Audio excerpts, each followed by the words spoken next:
La République démocratique du Congo face à l'actualité. Mesdames et messieurs, bonsoir, bienvenue avec dans votre rétro hebdo de ce dimanche 8 septembre 2024. Nous avons parlé des faits saillants qui ont marqué l'actualité de la semaine ici en République démocratique du Congo.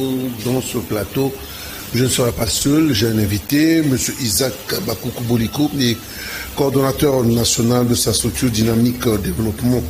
Il est dans les champs d'action, agriculture, élevage, agri-multiplicateur, distribution des semences améliorées, transport fluvial, formation, santé et sport. Vous avez remarqué, c'est pratiquement un homme d'affaires ici en République démocratique du Congo.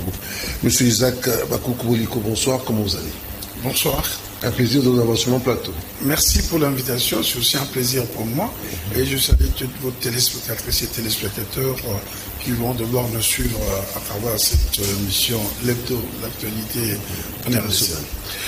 La semaine a été marquée par l'ouverture de la rencontre entre la Chine. D'abord le départ du chef de l'État qui est parti en Chine pour le sommet Afrique-Chine, 9e sommet en ce qui concerne les échanges commerciaux entre la Chine et l'Afrique suivait. Honneur militaire et danse traditionnelle chinoise, l'ambiance était chaleureuse. Le président de la République, Félix Antoine Tshisekedi Tshilombo, est arrivé ce dimanche soir à Beijing, en Chine, pour prendre part à la 9e édition du Forum sur la coopération Chine-Afrique, prévu du 4 au 6 septembre 2024. En marge de ces rendez-vous économiques, le chef de l'État congolais sera reçu en tête à tête par son homologue chinois Xi Jinping. Les deux dirigeants tiendront ensuite une rencontre élargie à leurs deux délégations. Le président Tshisekedi est le premier dirigeant africain que le président chinois va recevoir en tête à Beijing en marge de ce forum Chine-Afrique. Ce deuxième tête à tête entre le président Xi Jinping et Félix Tshisekedi, après celui de 2023, marque l'excellence des relations bilatérale entre la République démocratique du Congo et la République populaire de Chine. S'exprimant devant le média français à l'occasion de sa dernière visite officielle à Paris, le président Félix Tshisekedi avait déclaré que la Chine est le premier partenaire économique de la RDC. Quelques ministres sectoriels accompagnent le chef de l'État en Chine. FOCAC est une plateforme favorisant les relations entre l'Afrique et la Chine. La finalité est de mener des consultations sur un pied d'égalité, d'approfondir la connaissance mutuelle, d'élargir le terrain d'entente, de renforcer l'amitié et de promouvoir la coopération. 54 États africains prennent part à ces assises et 46 chefs d'État ou chefs de gouvernement seront présents à Beijing pour écrire un nouveau chapitre de l'amitié entre le peuple chinois et ceux d'Afrique. Stupeur, émotion et tristesse, nous nous sommes réveillés le lundi avec l'écho de cette tentative d'évasion au niveau de la prison centrale de Makala. Je laisse suivre cet élément où il y a eu beaucoup de morts suivis.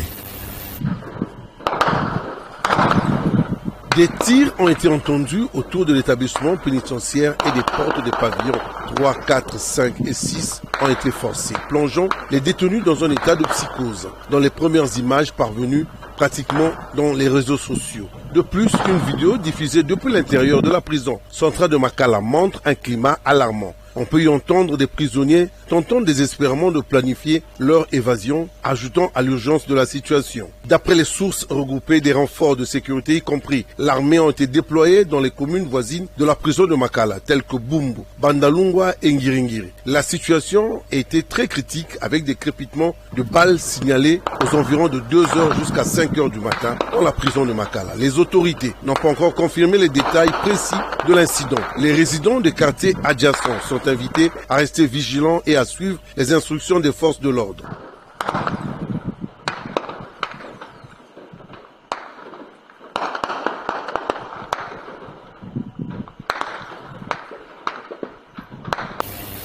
Voilà, monsieur Isaac Bakoukou, vous êtes l'invité de ce rétro hebdo de la semaine. Vous avez suivi le départ du chef de l'État qui est arrivé en Chine. Ça, dans le cadre de la diplomatie entre l'Afrique et la Chine, vous avez aussi suivi au niveau de la prison centrale de Makala la tentative d'évasion, entre guillemets. Il y a eu beaucoup de morts. La première question, est-ce que nous les Africains, d'abord avant de prendre le dossier des morts, la Chine représente pratiquement un nouvel Eldorado, pour nous, peut-on faire confiance aux Chinois? Je parle en termes généraux pour les Africains. Merci. Je dois d'abord féliciter le chef de l'État qui lui-même a tenu qu'il puisse accompagner la délégation congolaise en Chine. Vous savez, les Chinois ne sont pas des colons. Ça veut dire que, je me rappelle à l'époque, le président vous disait, les ouvriers chinois mangeaient et logeaient dans le même enceinte que leurs partenaires congolais. Donc la Chine aujourd'hui, c'est un grand marché. Et la Chine aujourd'hui, c'est un grand consommateur. Et la Chine consomme beaucoup nos produits. Vous allez dans le bois. Aujourd'hui, le piment, le cacao. Le piment très prisé par les Chinois. On peut voir les spécimens. Hein. Oui, voilà. C'est ce genre de spécimens. Ça c'est cultivé ici en démocratie. Ici, ils ont besoin de 5000 tonnes. Ça, c'est le mouli. C'est pratiquement le même piment, mais voilà. Alors, comme nous, il faut que nous, le Congo, nous positionnions comme producteurs. Et les Chinois se sont positionnés comme consommateurs. Et relancer ces rapports commerciaux entre la Chine et la RDC, c'est une très bonne chose. Mais il faut être dupe. Bonne organisation. Il ne faut pas être dupe aussi. Pardon? Il ne faut pas être dupe aussi. Parce que les Chinois, ils ont tendance à donner, mais à la fin, ce sont toujours les Chinois qui sont gagnants. Les Chinois, c'est le plus ancien commerçant. Vous comprenez? Mais les Chinois, quand ils sont dans les besoins, ils fonctionnent normalement. Très bien. Et c'est à nous de savoir comment s'y prendre pour maîtriser ces marchés-là avec les Chinois. Il y a, avec le bois, tout ça les consorts, il y a un peu les désordres, tout ça les consorts, mais c'est au gouvernement de réguler, de voir comment il peut permettre à nous autres, les agriculteurs et les commerçants, comment vont faire face pour répondre à la demande pressante de la Chine. Aujourd'hui, pour travailler dans l'agriculture, il faut une certaine subvention, il faut accéder au crédit pour commencer à produire. Et en produisant, vous allez voir que nous allons bien fonctionner et nous allons faire d'ailleurs entrer les devises dans le pays. Nous allons revenir sur ce dossier de la Chine dans cette émission. Le deuxième sujet, c'était le problème de Makala, où il y a une tentative d'évasion. Nous avons vu des morts dans les réseaux sociaux, mais c'est des morts réels parce qu'ils sont à la morgue. D'abord, en tant que Congolais, qu'est-ce que ça vous fait? Vous vous réveillez un matin, vous avez des prisonniers, des gens qu'on trouve morts à la prison de Makala. On parle de tentative d'évasion. Vous connaissez sûrement la prison de Makala, j'imagine. Vous aurez expliqué ici. Vous avez séjourné là-bas pour quelques jours, détenu. Ça vous fait quoi? Est-ce que ce sont les conditions ou c'est un problème politique à moi aussi? Il faut qu'on se le dise. C'est triste. Et il faut remonter depuis 1960, 1965, 97 et 2021 et aujourd'hui. C'est-à-dire que la prison de Makala a été construite pour 15 000 habitants. Non, 1500 pensionnaires. À l'époque, il y avait 300 000 habitants pour la ville de Kinshasa. C'était jouable. Et il n'y avait pas aussi pléthore de délinquants comme aujourd'hui. Alors il fallait prévoir de construire des prisons ou de réhabiliter les prisons. Il n'y a pas de prisons qui manquent.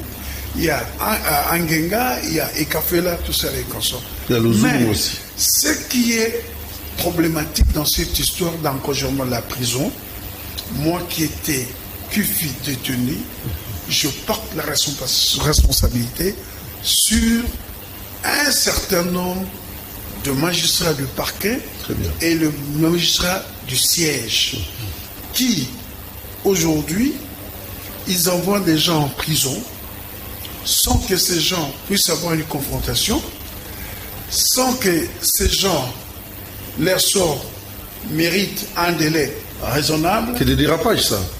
Je te dis, non. C'est pour leur permettre... Pour l'abus de pouvoir. C'est gagner, non. C'est pour avoir l'argent. Le mandat d'arrêt provisoire serait aujourd'hui un business pour le magistrat. Aujourd'hui, les magistrats s'attaquent au ministre de la Justice. Mais ce qui s'est passé au parquet général de la Gombe, Cette histoire relève de la Convention de Genève, c'est le ministre des Affaires étrangères qui doit traiter, mais ils n'ont pas hésité par une réquisition d'informations. Vous allez déguerpir quelqu'un, alors que pour déguerpir quelqu'un, il faut un jugement de déguerpissement. Vous comprenez ça? Alors, à la prison, il y a des gens que moi j'avais rencontrés qui, il a volé une ampoule. Il est en prison. Juste ça. Une fille qui a fait un manquat de 60 000, il est en prison. Alors, pour essayer de désengager, notre justice est déshumanisée. Je suis désolé. Elle est déshumanisée. Certains magistrats seraient cupides. Ils ne jurent que par l'argent. Ils ne jurent que par mettre quelqu'un en détention. Et quand ces gens sont en détention, ils sont oubliés. Il y a des gens qui ont fait 5 ans sans être jugés, même 10 ans. Il y a des gens qui ont purgé leur peine. Mais ils se retrouvent toujours en prison parce que les RP, les registres de prison, introuvables. Moi, personnellement, on fixe l'audience. On arrive à l'audience à la chambre du conseil, mais les tribunaux constatent que mon dossier n'est pas venu. Le ministère public se pointe, et je passais 15 jours de détention.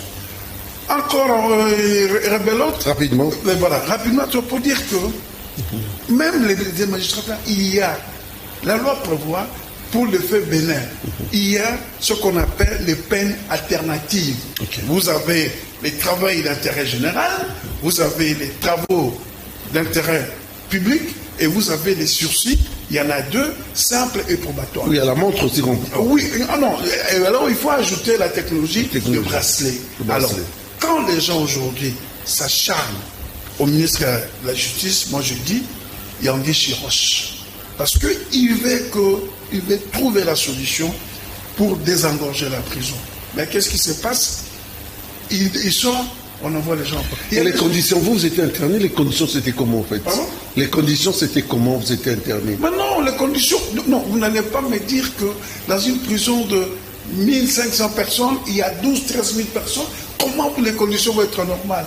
Il appartient à l'État et les gens doivent accompagner le ministre de la Justice pour mener ces réformes.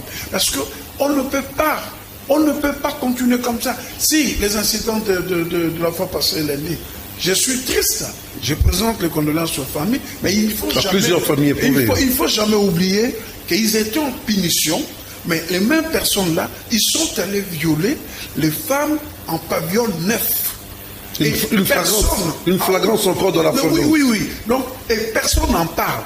Il y a certains qui en ont fait une récupération politique.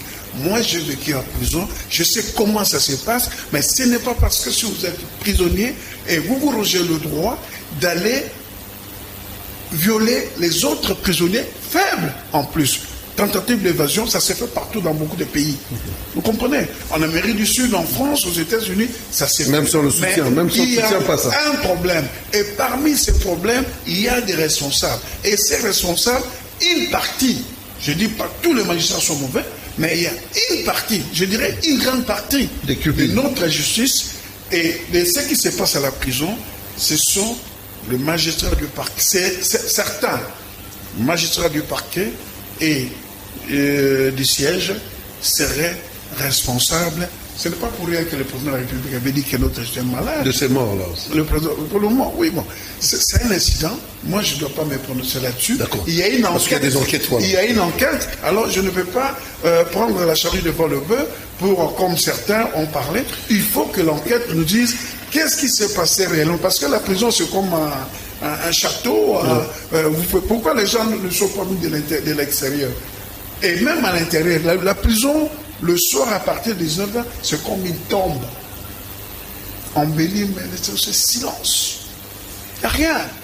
Je crois que vous avez déjà anticipé, en ce qui concerne les enquêtes, effectivement, le mardi a été marqué par le message, le communiqué du ministre de l'Intérieur qui a statué sur ce problème. Je voulais suivre le ministre de l'Intérieur. Ce lundi 2 septembre 2024, aux alentours de 2h du matin, une tentative d'évasion massive à la prison centrale de Makala a débouché sur des pertes en vies humaines et des dégâts matériels importants. Informé de cette situation, j'ai sur instruction de la haute hiérarchie convoqué une réunion de crise avec les responsables des services de défense et de sécurité. Le bilan provisoire sur le plan humain s'élève à 129 morts, dont 24 par balle, après sommation, les autres par bousculade, étouffement et quelques femmes violées. La commission a également identifié 59 blessés, actuellement pris en charge par le gouvernement pour des soins appropriés. Sur le plan matériel, on déplore l'incendie des bâtiments administratifs, du greffe, de l'infirmerie et des dépôts de vivres. Le gouvernement se réjouit du calme retrouvé, déplore ces incidents malheureux et présente ses condoléances les plus attristées aux familles et proches des victimes. Les enquêtes se poursuivent et l'opinion sera informée de la suite. Voilà, le mardi, à Canal Télévision, nous vous avons diffusé l'avenue Kasavubu, pratiquement en état de délabrement très avancé. Nous espérons que d'ici là, étant donné qu'il y a déjà un gouvernement provincial, les choses vont aller dans le sens un peu plus positif. Suivez ces images. Le croisement des avenues Éthiopie et Gambela, situé dans la commune de Kasavubu, est devenu impraticable, rendant ainsi difficile la circulation des piétons ainsi que des véhicules. La dégradation de cet endroit au cœur de la commune de Kasavubu s'enfonce sous le regard inactif des autorités compétentes, d'où les cris d'alarme de la population qui ne cesse d'aller à l'endroit de qui peut l'entendre. Les autorités compétentes sont appelées à réhabiliter cette route car la saison de pluie se pointe déjà à l'horizon. Bientôt le sommet de Rio, pratiquement au niveau du Brésil, COP16, les préparatifs vont bon train. Nous sommes au niveau du ministère de l'Environnement où le DIRCABA a tenu une grande réunion en ce qui concerne cette grande messe de l'environnement qui va se dérouler au niveau du Brésil. Je vous laisse suivre cet élément de Laetitia Louvezo. Cet atelier préparatoire vise une meilleure représentation de la RDC à la conférence de parties à la Convention des Nations Unies sur la diversité biologique, COP16 en Colombie. Il est question ici d'apprendre aux membres de la délégation de la RDC comment ça va se passer à la COP, quel sera l'ordre du jour, comment analyser les documents relatifs et comment déceler les priorités de la République démocratique du Congo afin de les défendre et de défendre les points de vue de notre pays. Sur place, une mobilisation de ressources sera faite en faveur de la biodiversité de la RDC en vue de stopper et inverser la perte de la nature. Nous avons par exemple une initiative innovante qui a été lancée par son Excellence Madame le ministre d'État, ministre de l'Environnement et du Développement durable, laquelle initiative concerne la mobilisation des ressources auprès des sociétés, auprès des pays, même auprès des clubs de football et autres marques qui utilisent l'image de la biodiversité, qui utilisent l'image des animaux, l'image des oiseaux, l'image de la biodiversité dans sa diversité. Il est question de demander à ces pays de contribuer de manière philanthropique avec des moyens en vue de la protection de la biodiversité. Le partenaire financier Wildlife Conservation Society se réjouit du démarrage de cet atelier et promet un accompagnement à plusieurs axes. Le secrétaire général à l'environnement a à son tour rappelé l'historique du traité relatif à la biodiversité qu'a ratifié la RDC. Notons que le cadre mondial de la biodiversité de Kunming-Montréal est marqué par les déclins dangereux de la nature qui menacent la survie d'1 million d'espèces et perturbent le quotidien de plusieurs milliards de personnes. Ces cadres comportent plusieurs cibles mondiales à atteindre d'ici 2030 pour la protection de la biodiversité. Le mardi, c'était plutôt le vice-gouverneur de la ville provinciale de Kinshasa, Edi Iyeli Molangi, qui a décidé de vraiment assainir plusieurs caniveaux de la ville provinciale de Kinshasa. Pas trop loin du rond-point Willery, les grands caniveaux qui s'y trouvent ont été assainis. C'était en présence du vice-gouverneur Edi Iyeli Molangi Suvé. L'hôtel de ville de Kinshasa est résolument déterminé à démolir toutes les maisons érigées anarchiquement tout le long du rail au quartier Mongala, dans la commune mère de Kinshasa. Pour la démolition de ces maisons anarchiques, la date butoir était prévue ce mercredi 4 septembre 2024. Accompagné des agents de la ville-province de Kinshasa, commis à l'exécution de cette opération, le vice-gouverneur de la ville, Edi Iyeli Molangi, descendu sur place au quartier Mongala, a été pris d'assaut par plusieurs constructeurs anarchiques qui ont sollicité un délai de grâce auprès du numéro 2 de la ville capitale. Accédant aux doléances de ces familles, le vice-gouverneur Edi Iyeli a accordé un délai supplémentaire de 30 jours aux constructeurs anarchiques afin de se conformer à l'ordre donné. Dépassé ces derniers délais d'un mois, la démolition de toutes les maisons construites anarchiquement sera sans appel, a martelé le vice-gouverneur de la ville de Kinshasa, Edi Iyeli. Nous sommes allés vite en maison, c'était plus des maisons anarchiques qui devaient être détruites pour permettre au train de circuler normalement. Il s'appelle M. Isaac Bakoukou Boliko, il est l'invité de votre Réto Hebdo avec qui nous sommes en train de parler de l'actualité. M. Isaac, vous avez suivi Kinshasa, on essaie, c'est vrai qu'il y a beaucoup de difficultés, nous allons reprendre l'aspect assainissement. Il y a quand même une volonté, mais il y a un grand travail à faire. En tant que Quinois, qu'est-ce que vous en pensez? Moi, je dirais d'abord, nous les Quinois, nous sommes très sales. Parce que il est inconcevable que devant votre maison, le caniveau qui est là, que vous ne puissiez pas l'entretenir. C'est la première chose. Deuxième chose, les Quinois se permettent de prendre les immondices, ces déchets ménagers, de venir les jeter dans la voie publique. Est-ce que les responsabilités ne sont pas partagées entre les populations et les autorités? Parce que les populations ont besoin d'un diplôme. Non. D'abord, la population. Parce que les infrastructures là sont à la disposition de la population. Vous comprenez? Et quand la population vient jeter les déchets, les immondices dans le caniveau, conséquence, bouchage et entraîne l'inondation. D'abord, il faut une éducation pédagogique au niveau de la population. Très bien. Il faut que la ville organise comment il peut gérer l'enlèvement de déchets ménagers. C'est très important. Et deuxièmement... Mais nous sommes dans une situation d'urgence, parce que nous sommes dans une situation d'urgence. Oui, je sais, mais il faut commencer par là. Parce que ce qui pose problème aujourd'hui, regardez beaucoup de routes. Quand vous regardez ces routes-là, il y a des immondices. On m'a montré Kato, on a montré l'avenue Kassavubu, tout ça, les consorts. C'est d'abord la population. Deuxième catégorie, c'est l'État à travers ses entreprises. Moi, je vois l'avenue Bokassa. Combien de fois on a refait cette rue-là ou cette avenue-là? Comparativement, l'avenue Kassavubu, Mariano, Victoire. Ça fait plus de 40 ans. Ça veut dire que l'OVD, quand il choisit des entreprises, il doit imposer les centimètres pour que les routes là soient résistantes. Et ces entreprises... Quand vous faites allusion centimètres, ça dit dans les normes. Oui, donc que les normes soient respectées. Voilà, les normes sont respectées et ces entreprises donnent des garanties que, par exemple, si je fais le tronçon Kassavubu à partir de Triomphal jusqu'au boulevard des 30 juin, en tout cas, je dois assurer cette garantie au moins pendant 5 ans. Ce n'est pas normal. Combien de fois l'université a été entretenue? Bongolo, combien de fois Bongolo a été entretenu?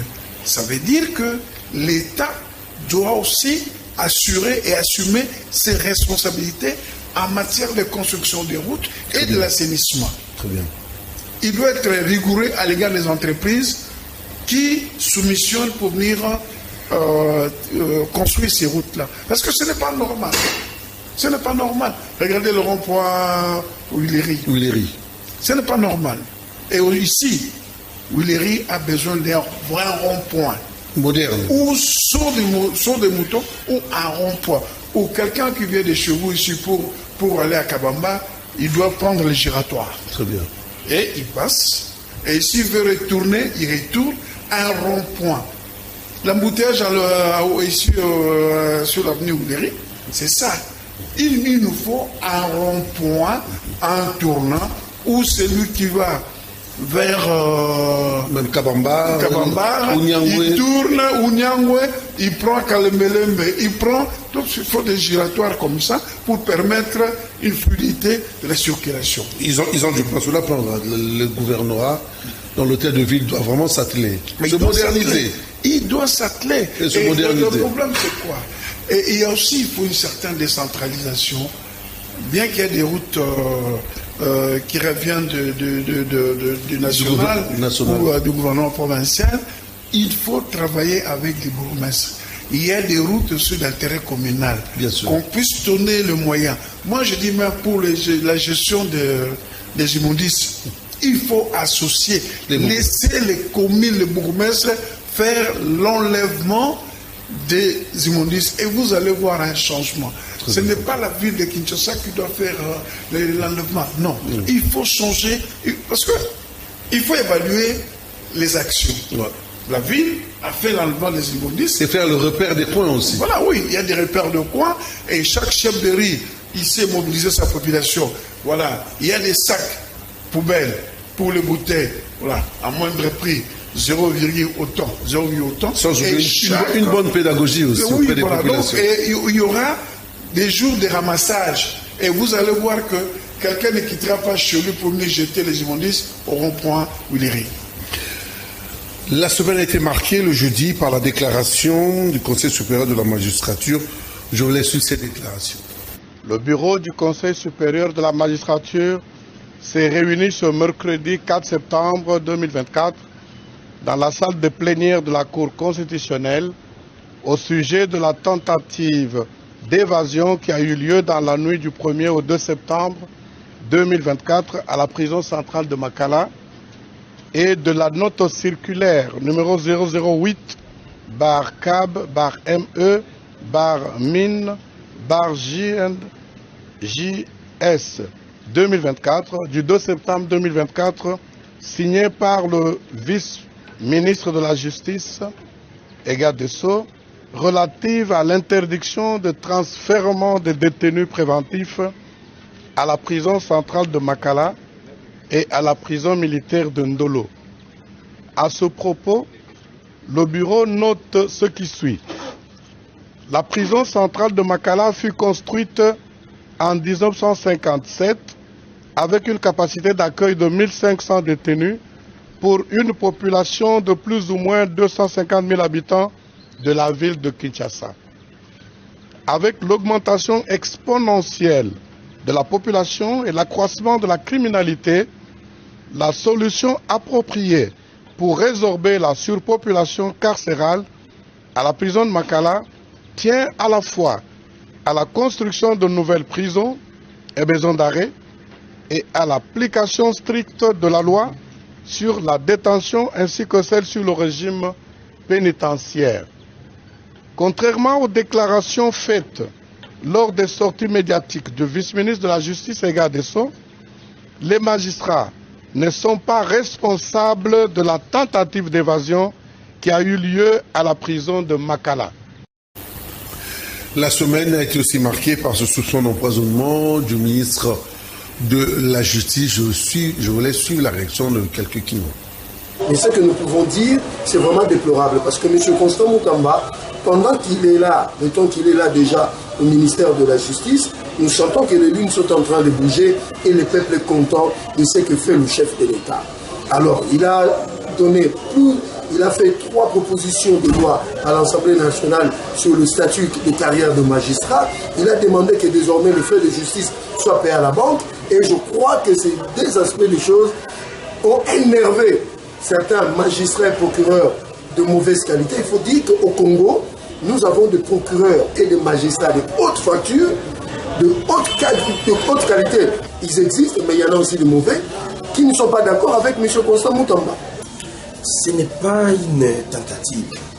La police scientifique a fait un rapport ils ont trouvé des poutres qui contiennent des empoisonnements, des matières qui contiennent des empoisonnements, et quelques membres du cabinet du ministre ont été testés positifs, ils sont déjà empoisonnés. Donc, Dieu merci, le ministre n'est pas ici à Kinshasa, il est à l'intérieur du pays.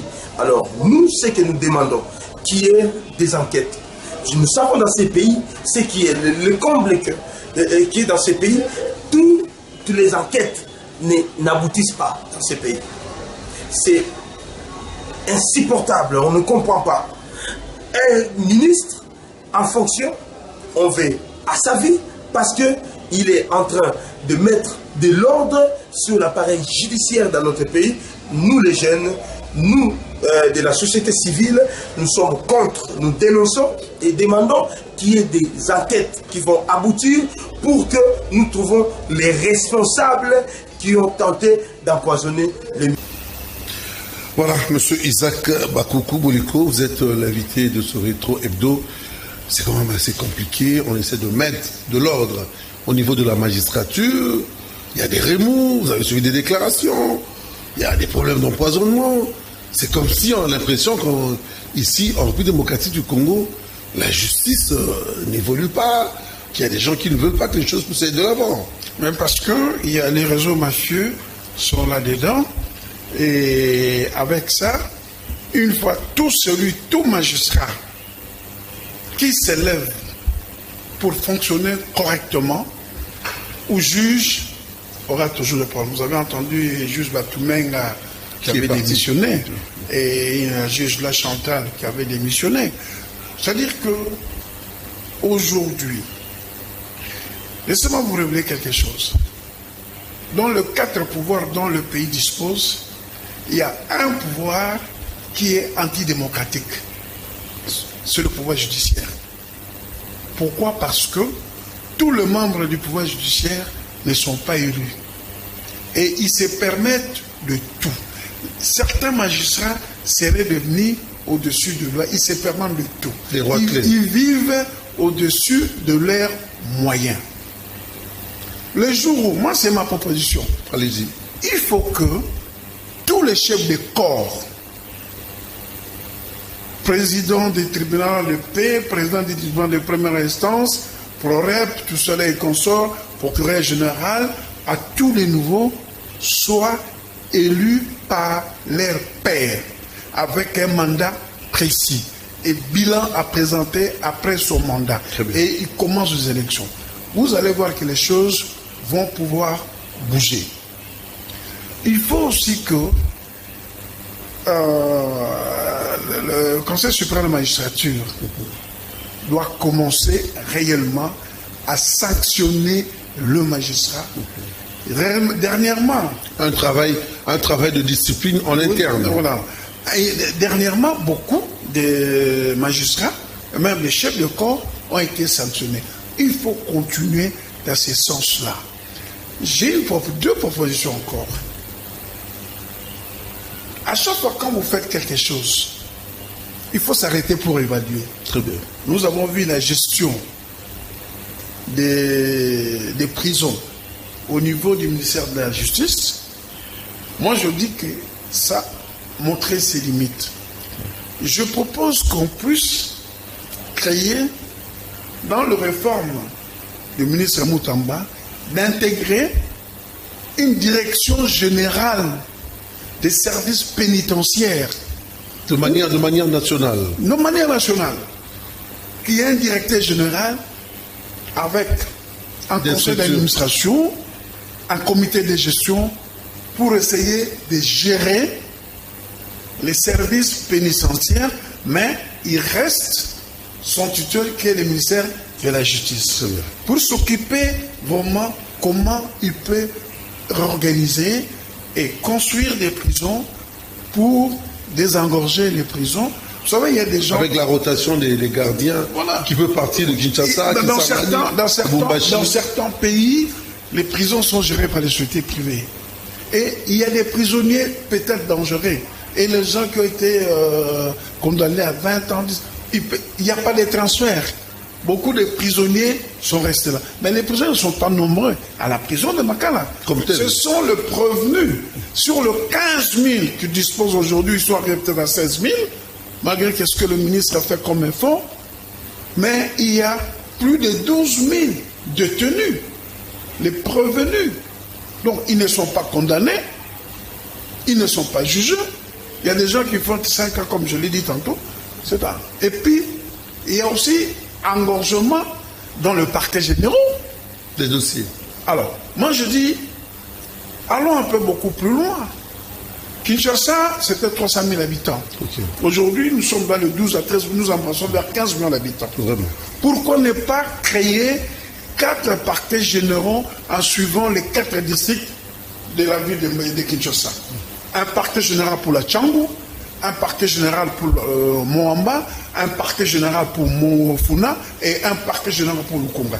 Allez-y comprendre que quelqu'un qui habite à Maluku, il est convoqué à la 4e rue. À défaut, là où il y a les tribunaux de première instance, détacher les SPG ou les AG qui puissent faire office de parquet général là-bas pour essayer d'avoir une politique de proximité. Quand vous allez dans les parquets généraux et quand vous voyez comment les auditions se passent, déjà les SPG et les AG sont entassés, comme des chélis. Dans un même bureau, vous allez trouver 4 ou 5 personnes. Mais il y a parfois des auditions qui peuvent passer entre l'avocat qui demande la discrétion. Tout ça dans les consorts. Donc, vous voyez, donc, il faut ça. Et c'est des réformes comme ça. Je dis au ministre Moutamba de ne pas se fatiguer. Il faut que nous ayons dans ces pays des juges comme Borsalino, qui a lutté pendant l'opération Manopulité. Il nous faut des juges Van Brombeck. Il nous faut des avocats comme Jacques Vergès. Et aussi, les avocats, certains avocats seraient aussi responsables. Parce que, qu'est-ce qui se passe quand le juge prend l'affaire en délibéré? Eh ben, c'est l'avocat qui vient voir la partie. Voilà, à Bazozo à décision. Et qu'est-ce que vous pensez? Il y a des dossiers pris en délibéré et ça reste même 3-4 ans. Il y a même une année. Or, la loi prévoit 10 jours. Les abus et le détournement de pouvoir dans le chef de certains juges des sièges. Voilà. La semaine a été marquée, cette fois-ci le vendredi, par l'ouverture du forum Afrique-Chine. Au début, nous avons présenté l'arrivée, mais maintenant, l'ouverture de ce forum tant attendu par les Africains. Suivez. Une nouvelle ère s'affiche entre le pays africain et la Chine. Comme un seul corps, les dirigeants africains rejoignent la salle de congrès du Grand Hall du peuple avec leur hôte le président Xi Jinping. Pour ce sommet 2024 du Forum sur la coopération sino-africaine, les convives échangent autour du thème « S'associer pour promouvoir la modernisation et construire une communauté d'avenir partagée Chine-Afrique de haut niveau ». Dans son discours inaugural, le président Xi Jinping a présenté de nouvelles idées et propositions pour la construction d'une communauté de destin de haut niveau Chine-Afrique et il a annoncé de nouvelles actions et mesures pour la coopération pratique sino-africaine.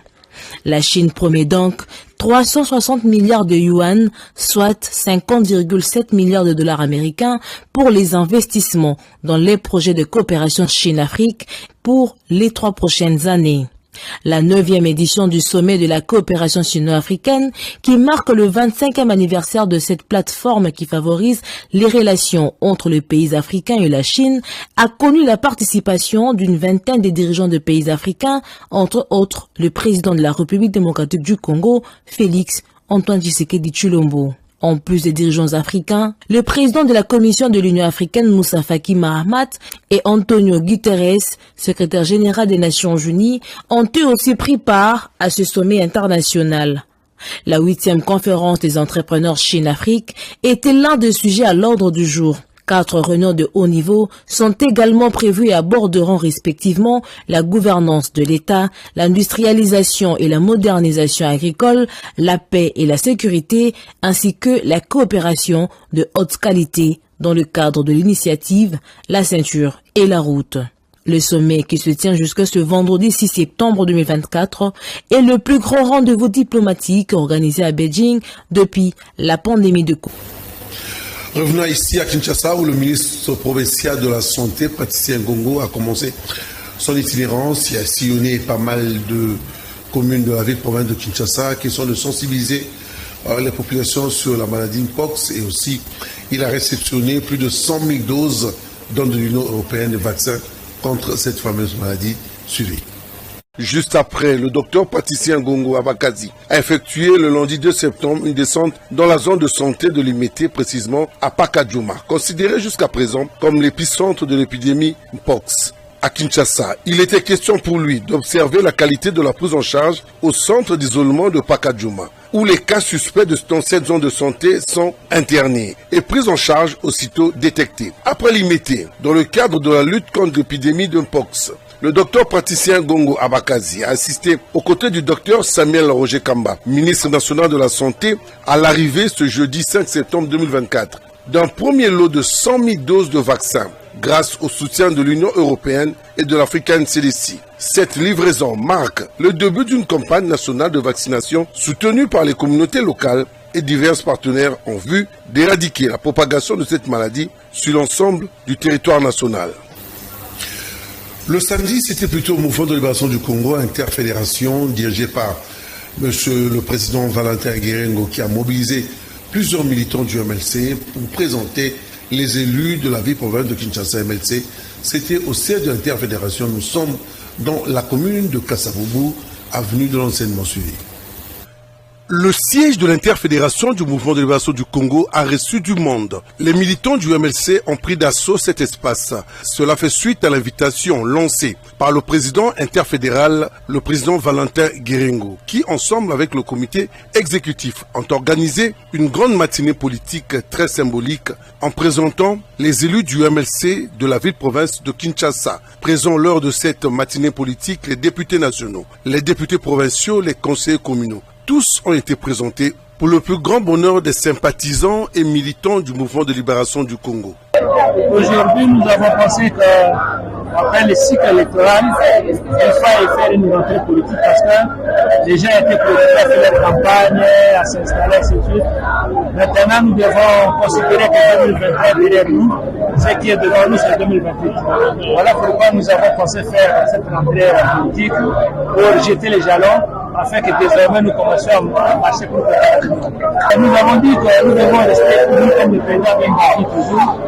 Nous voulons l'unité pour aller de l'avant parce qu'un homme qui est déchiré, il ne va pas évoluer.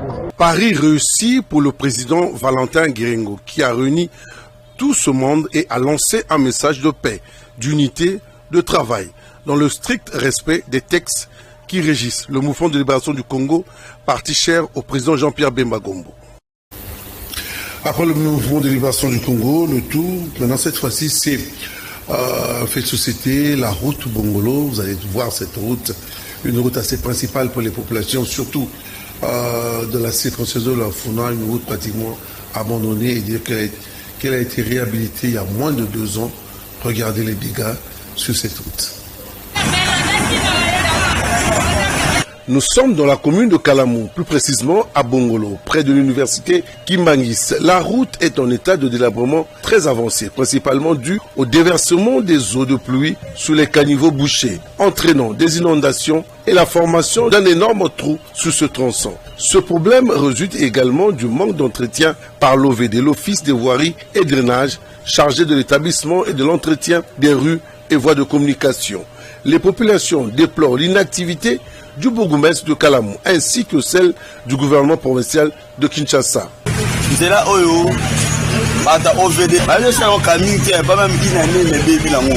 Cette route montre que les travailleurs de l'OVD ne font pas leur travail correctement.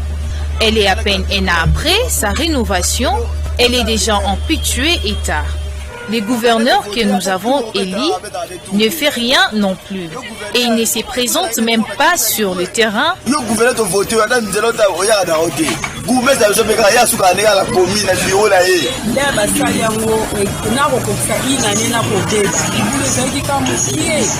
Nous sommes à Bongolo, près de l'université Kimbanguiste. À peine un an après sa création, un grand trou s'est déjà formé sur cette route.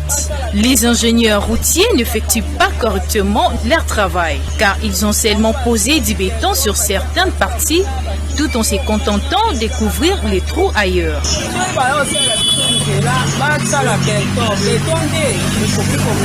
Moins d'un an après la rénovation de cette route, elle se retrouve déjà dans un état déplorable. Les habitants de Kalamou, précisément à Bongolo, lancent un cri d'alarme aux autorités compétentes afin qu'elles résolvent ce problème, en particulier l'OVD.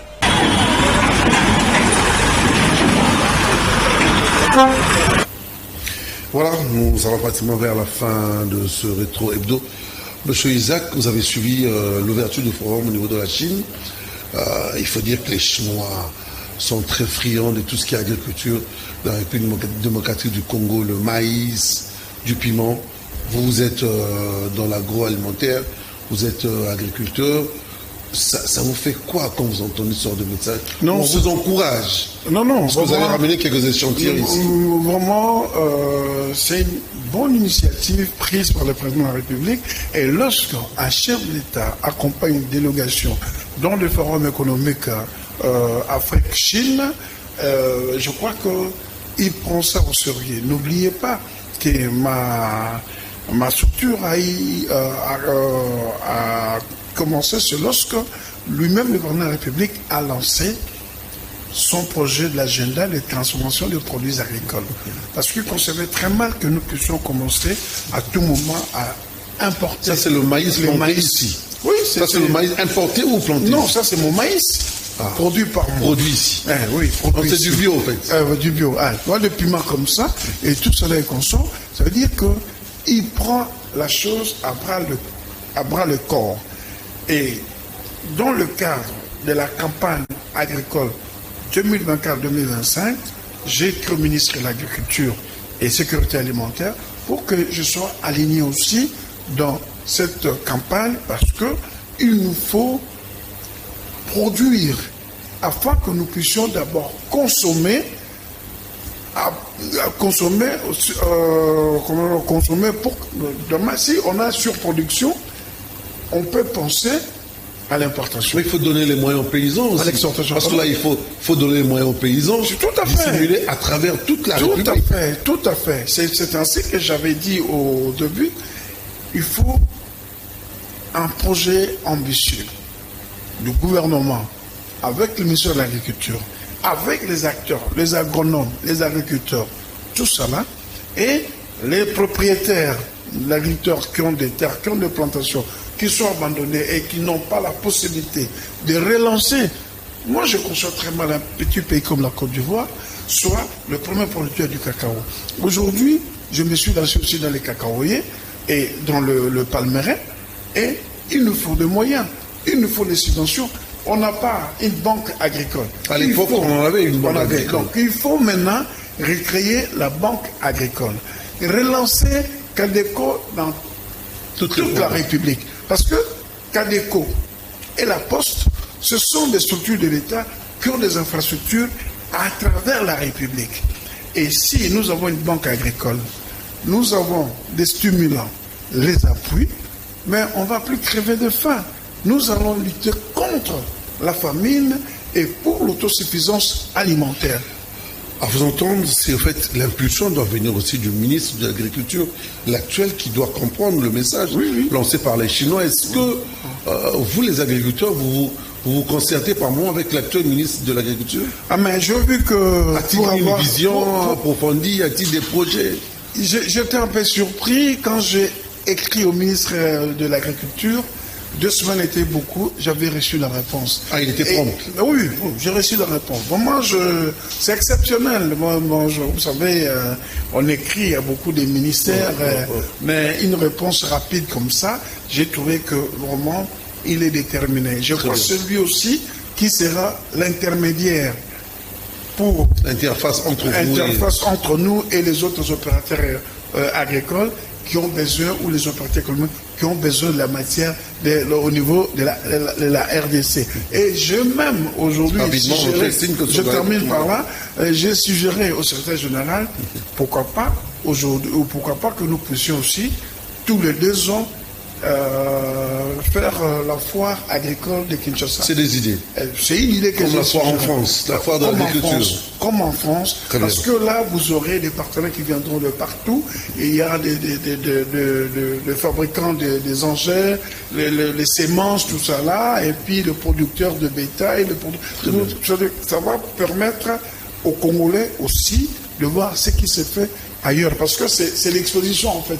Et ces gens viendront exposer leur savoir-faire, et à travers leur savoir-faire, nous allons essayer de coopter ça pour transposer ça de ce que nous faisons. Nous sommes arrivés pratiquement à la fin.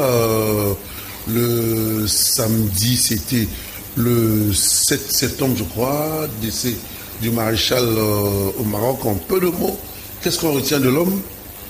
Je retiens des choses. C'est un patrimoine politique et patrimoine culturel. Et un patrimoine aussi bâtisseur. Ce que nous utilisons aujourd'hui, c'est le projet. Il a même dit, mais la folie ou le gigantisme, non. Aujourd'hui, aller au Congo central, à Matadi, dire voilà, changez le nom de pont maréchal pour de l'eau. Vous allez avoir la réponse sans quoi que ce soit. Le barrage d'Inga, de quoi le maréchal n'a pas été ça, comme tout homme, mais maréchal qui a posé des jalons. Il ne sera jamais oublié, parce que nous vivons avec le maréchal. Rapidement. Le palais du peuple. Coupable le maréchal. Le stade des martyrs. Le stade des martyrs, le maréchal. Barrage hydroélectrique Inga, maréchal. Beaucoup de choses. Donc, on ne peut pas parler du Congo sans lier le maréchal Mobutu. Merci beaucoup, M. Isaac Bakoukou Boliko. Je rappelle, vous êtes coordonnateur national de la structure dynamique et développement. Vous êtes dans les champs. Je voulais simplement encourager les ministres de la justice de continuer le combat, et le magistrat, comme le président du Conseil supérieur de la magistrature avait dit, il faut accompagner les réformes. On ne fait pas les bras de fer avec l'autorité parce que nous n'avons pas notre pays. En peu de mots, nous n'avons pas notre pays. Il faut que la justice puisse avoir un visage humain. La justice soit humanisée, et la justice doit lever une nation. Et qui ne doit pas avoir peur. Il y a des gens qui les soutiennent. Moi, personnellement, je le soutiens. Et il y a une grande population qui le soutient, parce que là, il est au service, il lutte contre le noir, le milieu mafieux, mais il ne doit pas avoir peur. Tout ça, c'est pour essayer de remplir la mission en ce qui concerne la vision des chefs d'État, ce qu'il veut faire de la justice de notre pays. Merci beaucoup, M. Isaac Bakoukou Boliko. Le message est passé. La rediffusion, c'est à minuit, et puis demain lundi à 7h juste sur les antennes de Kanaki Télévision, la télé-vérité. Je vous dis merci. Merci à tous les internautes. Si vous avez des suggestions, des questions, écrivez-nous. Nous allons le transmettre à M. Isaac. Allez, je vous dis au revoir. Bye bye. Prenez bien soin de vous.